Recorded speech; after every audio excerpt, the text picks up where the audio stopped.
देखिए कक्षा 8वीं का गणित है। आपको अध्याय दिया है 12, ठीक है। दिया है ठोस आकारों का चित्रण। तो आज हम पढ़ेंगे ठोस आकारों के चित्रण में सबसे पहले समतल आकार, उसके बाद पढ़ेंगे ठोस आकार, ठीक है। यानी कि जानेंगे समतल आकार किसे कहते हैं और ठोस आकार किसे कहते हैं, ठीक है ना। तो समतल आकार उस आकार को कहते हैं जिसकी सिर्फ लंबाई और चौड़ाई होती है। जैसा कि आप यहाँ पे वर्ग का चित्र देख रहे हैं, तो आप जानते हैं कि वर्ग में लंबाई और चौड़ाई होता है, ठीक है। तो ये वर्ग का लंबाई हो गया जिसको हम एल से प्रदर्शित करते हैं, और ये चौड़ाई हो गया जिसको हम बी से प्रदर्शित करते हैं, ठीक है। तो एल का मतलब होता है लेंथ और बी का मतलब होता है ब्रेथ, ठीक है। उसी तरह यहाँ पे आयत का चित्र बना हुआ है, तो इसका ये हो गया लंबाई, और ये वाला भुजा जो है ये हो गया आपको चौड़ाई, ठीक है। तो हम इसे क्या कहेंगे, समतल आकार बोलेंगे। समतल आकार को हम द्विमीय आकार भी बोलते हैं, जैसे कि ये यहाँ पर लिख दे रहे हैं, द्विमीय आकार, ठीक है। इसे हम द्विमीय आकार भी बोलते हैं, और शॉर्टकट में इसे हम 2D लिखते हैं, यानी कि 2 डायमेंशनल आकार इसको बोलते हैं, ठीक है। समझ में आ रहा ना। चलिए अब हम बात करते हैं ठोस आकार के। तो देखिए, जिस आकार में एक तो लंबाई हो और दूसरा चौड़ाई हो, और लंबाई और चौड़ाई के साथ में आपको ऊंचाई भी दिया हो, तो उसे हम क्या कहेंगे, उसे हम ठोस आकार कहेंगे, ठीक है। तो यहाँ पे इसको हम ठोस आकार को एक और नाम से जानते हैं, जिसका नाम है आपको त्रिमीय आकार, ठीक है।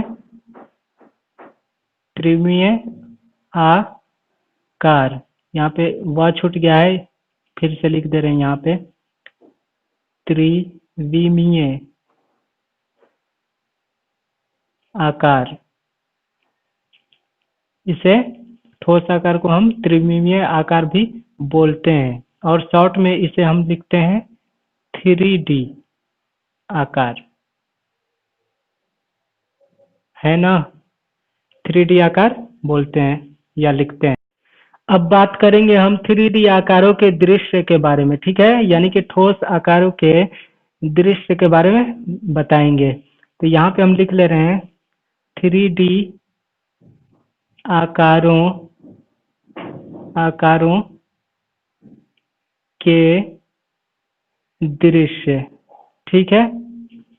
3D आकारों के दृश्य। तो 3D आकारों के 3 होते हैं दृश्य। एक होता है आपको यहाँ पे सामने से दृश्य, और 2 में होता है आपको दूसरा पार्श्व दृश्य, ठीक है। और तीसरा होता है आपको ऊपर से दृश्य, ठीक है। सामने से का मतलब है, जैसे कि आपको ठोस आकार दिया है, 3D आकार दिया है, जैसे कि यहाँ पे आपको समझा दे रहे हैं, माचिस का डब्बा लिए हैं यहाँ पे, जैसे कि ये हो गया आपको 3D आकार, ठीक है। तो इसका हम सामने से दृश्य की बात करें, तो ये हो गया आपको सामने का, ये हो गया आपको सामने का दृश्य, ठीक है। तो सामने का दृश्य कैसा है, ऐसा है, ऐसा आकार का ये बना है, ठीक है। तो इसको हम यहाँ पे ऐसे भी इसका आकार बना सकते हैं, ठीक है। अब देखिए पार्श्व दृश्य, पार्श्व दृश्य का मतलब क्या होता है, यानी कि बगल का। तो इस 3D आकार का हम बगल का देखें दृश्य, तो ये बगल का देखिए आकार जो है ऐसा बना हुआ है, बगल का ये आकार कुछ ऐसा बना हुआ है, ऐसा। तो ये हो गया आपको पार्श्व दृश्य, ठीक है। अब देखिए अब बात करते हैं ऊपर से दृश्य। तो ऊपर से, तो ऊपर का देखिए ये वाला है, ऐसा कुछ बना है, तो ये हो गया आपको ऊपर से दृश्य। इसका लिख देंगे ऊपर से दृश्य। ठीक है। अब देखिए हम बात करते हैं फलक, किनारे और शीर्ष के। ठीक है, तो यहाँ पे हम बता दे रहे हैं। देखिए ये जो है आकार, ठीक है, तो इसमें हम फलक की बात करें तो देखिए ये हो गया आपको एक फलक, यहाँ से लेकर यहाँ तक ये जो आकार बना है समतल, इसको हम फलक बोलेंगे। एक फलक हो गया। और इसको ऐसे जब पलटेंगे तो इसका बगल का जो ये दिख रहा है आकार, तो इसको भी बोलेंगे फलक। ये दूसरा हो गया। फिर पीछे की ओर ये हो गया तीसरा। ठीक है। फिर उसके बाद बगल का देखेंगे, ये हो गया चौथा। और ऊपर में देखेंगे तो ये हो गया पांचवा फलक। और ये हो गया आपको छठा फलक। समझ में आ रहा है।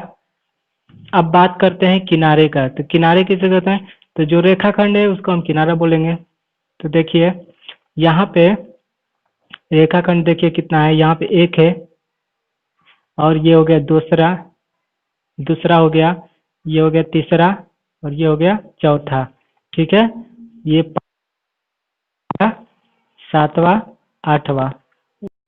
अब हम बात करते हैं किनारे के। ठीक है, तो किनारे देखिए किसे कहते हैं? रेखाखंड जो है उसको हम किनारा कहेंगे। ठीक है, जैसे कि देखिए इस आकृति में, ठीक है, यहाँ पे रेखाखंड जो है इसको हम किनारा किनारा बोलेंगे। और ये जो रेखाखंड है इसको भी हम किनारा बोलेंगे। फिर ये है रेखाखंड, ये है, फिर पीछे साइड में है, फिर इधर है, यानी कि जितना भी रेखाखंड है उसको हम क्या बोलेंगे? किनारा बोलेंगे। ठीक है, समझ में आ रहा? अब देखिए शीर्ष समझते हैं। तो शीर्ष किसे कहते हैं? किनारों को मिलाने वाली बिंदु को हम शीर्ष कहेंगे। ठीक है, किनारों को मिलाने वाली बिंदु को शीर्ष कहेंगे। जैसे कि देखिए ये जो किनारा है और ये किनारा है, ये दोनों आपस में मिल रहे हैं, तो हमें जो बिंदु प्राप्त हो रहा है यहाँ पे, इसको हम शीर्ष बोलेंगे। ठीक उसी तरह ये देखिए, ये जो है किनारा और यहाँ से ये किनारा है, तो ये आपस में मिल रहा है एक दूसरे के, तो यहाँ पे जो बिंदु हमें प्राप्त हो रहा है इसको हम शीर्ष बोलेंगे। समझ में आया?